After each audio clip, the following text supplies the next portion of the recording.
Salut Internet. Au moment où sort cette vidéo, le nouveau pape est peut-être déjà élu. Ou pas, j'en sais rien. Quand je tourne, le conclave a même pas encore commencé. En tout cas, vu l'ambiance côté Vatican, j'ai eu une idée très simple. Et si on faisait le point sur les pires papes de l'histoire? Scandale, népotisme, vente de papauté, débauche, luxure. Je pense sincèrement que vous n'êtes pas prêts. Vous êtes prévenus.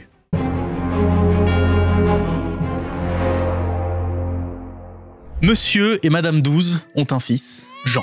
Vous vous rappelez où vous étiez à 18 ans? Parce que Jean XII, lui, il était élu pape. Et le BTS en théologie, il n'a pas eu vraiment le temps de le passer. Disons qu'il est décrit comme un personnage sans grande valeur morale. Et encore, c'est gentil.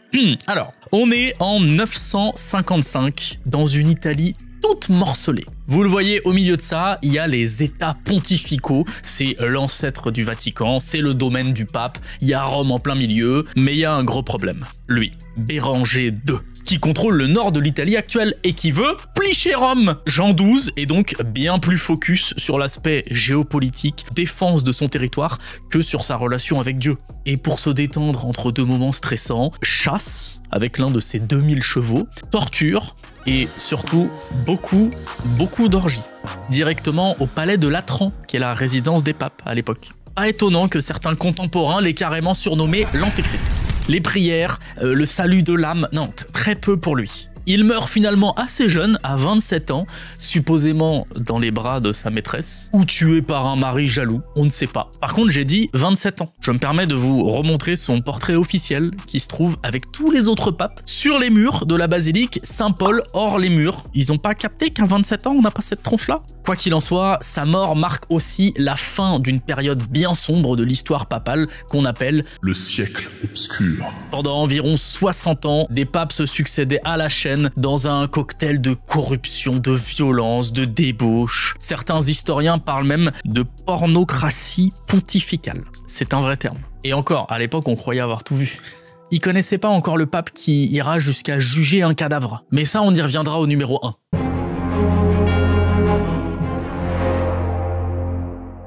Innocent VIII était tout sauf innocent, faut arrêter avec ces blazes là. Je vous garantis que l'habit ne fait pas le pape, surtout avec un gars comme lui. On est un peu plus tard dans l'histoire, là on est au 15e siècle et les intrigues papales sont à fond comme d'habitude, corruption, népotisme, privilèges, tout y passe pour servir ses intérêts. Lui, il est souvent considéré comme le premier pape à avoir officiellement reconnu ses enfants. Il y a un problème là dans l'histoire, les gars. T'es pas censé avoir des enfants quand t'es pape. Et plus que les reconnaître, il a même assisté au mariage de l'un d'entre eux, ce qui a dû faire un peu jaser dans les sacristies à l'époque. Est-ce que vous imaginez? C'est pas le premier pape à s'envoyer en l'air, hein, ça je pense que vous avez saisi, mais c'est le premier à assumer publiquement les conséquences en allant au mariage de son fils en soutane. Et combien il a eu d'enfants au total? Ça on sait pas. Certains parlent de plusieurs, pour pas trop se mouiller, d'autres montent carrément jusqu'à 16, d'où ce petit poème de l'époque. Le pécheur engendra 8 garçons et autant de filles. Rome peut à juste titre l'appeler père, papa. Autre anecdote souvent citée, sa mort, potentiellement liée à une transfusion sanguine expérimentale. Au 15e siècle, Christophe Colomb débarquait en Amérique. Il aurait reçu, alors qu'il était mourant, une transfusion de sang venant de 3 garçons qui, eux aussi, en sont décédés. Ce serait, selon certains récits, le premier cas de transfusion humaine de l'histoire. Mais les historiens restent divisés entre faits historiques et légendes urbaines. Comme d'habitude, la ligne est fine.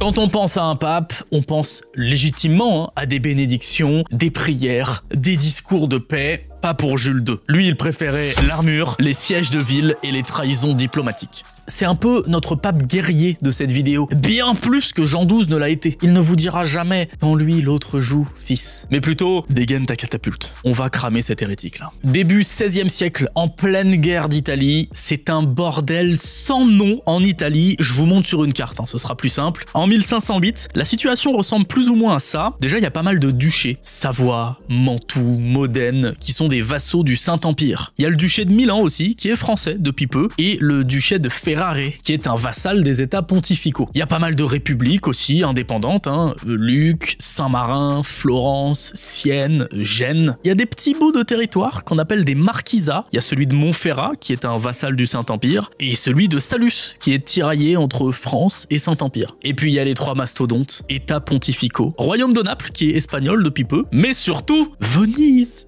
Aïe aïe aïe, Venise. Jules déteste Venise. Il mène personnellement des campagnes pour leur reprendre des villes. Bizarrement, les Vénitiens refusent, donc pas de problème. Petite alliance avec la France, le Saint-Empire, avec Ferdinand II d'Aragon. Voilà. Alors les Vénitiens non mais tranquille les gars, ok. Non mais on refusait pour la forme, y a pas de... Sauf que ça suffit pas. Ça suffit pas, Jules reste inquiet. La France est quand même très présente en Italie. Donc, retournement de veste. Nouvelle alliance contre la France, avec cette fois l'Angleterre, la couronne d'Aragon, les cantons suisses, le Saint-Empire à un moment, et même Venise. Non mais on est sur quel degré de bâtardisme là? Pardon, excusez mon langage, mais la trahison est quand même folle. En représailles, le roi de France, Louis XII, a bien tenté de le destituer, mais là encore, Jules est trop smart. Il a contre-attaqué avec un concile qui lui a permis de reprendre la main. Jules II, c'est le pape qui n'a jamais reculé devant une bonne baston, et dès qu'il pouvait planter des couteaux dans le dos, il s'est pas gêné. Mais on est au tout début de la Renaissance. Et Jules, ça se voit pas comme ça, mais c'était aussi un artiste. Un Valéry Damido du XVIe siècle. C'est lui qui a fait peindre le plafond de la chapelle Sixtine par Michel-Ange. Chapelle Sixtine qui, au moment où je tourne, est occupée par pas mal de cardinaux qui vont peut-être élire un mec qui se retrouvera un jour dans cette vidéo, j'en sais rien.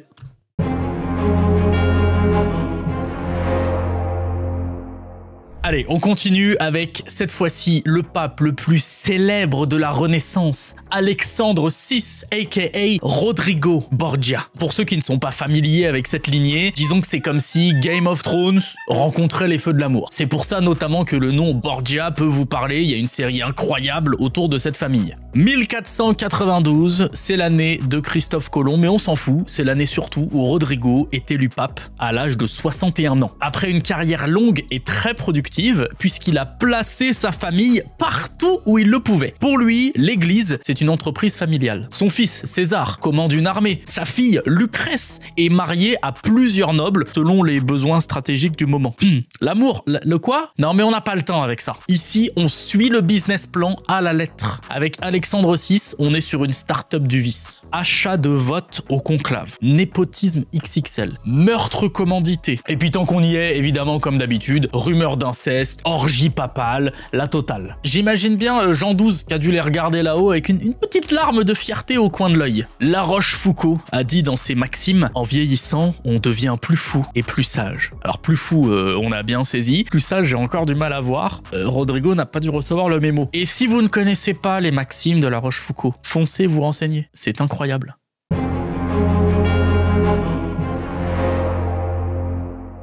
Si Benoît IX avait pu avoir accès à Vinted à son époque, vous pouvez être certain qu'il aurait vendu sa couronne papale. Et je rigole à moitié en disant ça. Vers 20 ans, aux alentours de 1032, il est propulsé pape grâce à son oncle, lui-même ancien pape, et surtout grâce à beaucoup d'argent. Oui, il aurait littéralement acheté sa papauté. Sauf que Benoît, il s'en fout d'être pape. Les obligations morales, les sacrements, les conciles, non mais c'est pas son délire tout ça. Lui, s'il pouvait faire la fête au palais de Latran avec Jean XII, il serait pas contre, si vous voyez ce que je veux dire. Forcément, vous le sentez venir, il finit par exaspérer tout le monde à Rome et se fait dégager. C'est brutal, je sais, mais ça se faisait à l'époque. Un certain Sylvestre III est donc élu pour le remplacer. Regardez là comment il a l'air ravi. Mais je n'ai pas fini! Évidemment, Benoît, il revient à Rome et avec l'aide de sa puissante famille, il dégage Sylvestre et reprend son poste. Deuxième fois qu'il devient pape. Sauf que, quelques temps plus tard, le bon Benoît, il aimerait se marier. Et mais forcément, ça coince. Mais heureusement, il y a une solution. Vendre sa papauté à un pote. Grégoire VI, en l'occurrence. Le deal est conclu entre les deux hommes. Sauf qu'évidemment, c'est interdit de faire ça, les gars. On peut pas vendre sa papauté. Scandale monumental. Grégoire est contraint de démissionner. Et Benoît...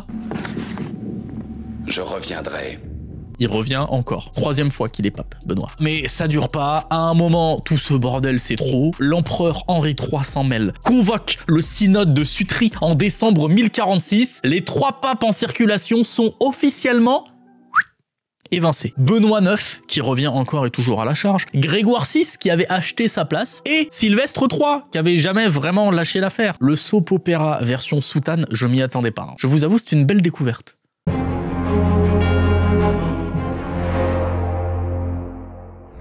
Excusez-moi, Jean 23 là. Il s'agirait de se calmer niveau chaos papal. Déjà, il y a 2 Jean 23. C'est pas censé être possible ça. Et pourtant, c'est le cas. Il y a Jean 23 du XXe siècle, surnommé le gentil pape. Vous le connaissez pas forcément, mais vous connaissez son œuvre. C'est lui qui a convoqué le fameux Concile Vatican II pour mettre un petit peu à jour l'église catholique vis-à-vis du monde moderne en gros. Et puis, il y a l'autre Jean 23, élu en 1410, souvent surnommé l'antipape. On est sur 2 opposés, et c'est le deuxième qui nous intéresse. Alors, à cette époque, l'église est en plein chaos. On est dans ce qu'on appelle le grand schisme d'Occident. C'est compliqué, mais vous me connaissez, on va réussir à résumer ça. À force de conflits politiques et d'élections contestées, on se retrouve avec 2 papes en même temps. Un à Rome, évidemment, et un à Avignon. Mais oui, le palais des papes d'Avignon, ça vient de là. Sur le pont d'Avignon, on est dans... Ça vient... Non, ça par contre, ça vient pas de là. Non. Et devinez quoi? Pour résoudre ce joyeux bordel, on organise un concile et on élit un 3e pape.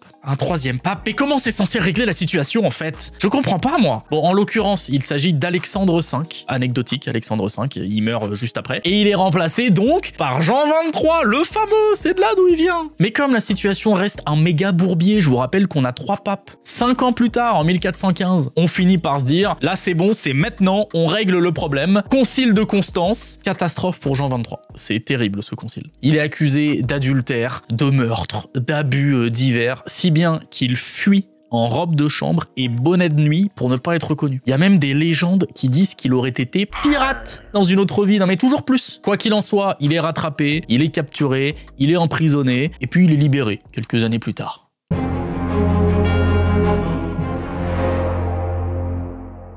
Et on finit avec Étienne VI, qui nous offre le chef-d'œuvre du malaise papal. Direction pour ça, la toute fin du 9e siècle. À ce moment, le pape Étienne en veut à son prédécesseur, Formose. C'est pas un mot que je rajoute, hein, c'est son nom, Formose. Et quand je dis « il lui en veut », je vous parle d'une rancune bien tenace. En gros, Formose soutenait un gars, et Étienne en soutenait un autre, du camp rival. Donc rancune, donc vengeance. Mais Formose est mort, depuis plusieurs mois en plus. Vous croyez que ça va freiner Étienne? C'est bien mal le connaître. Il fait déterrer le corps de Formose, il l'habille de ses anciens vêtements pontificaux, il l'assoit sur une chaise, procès.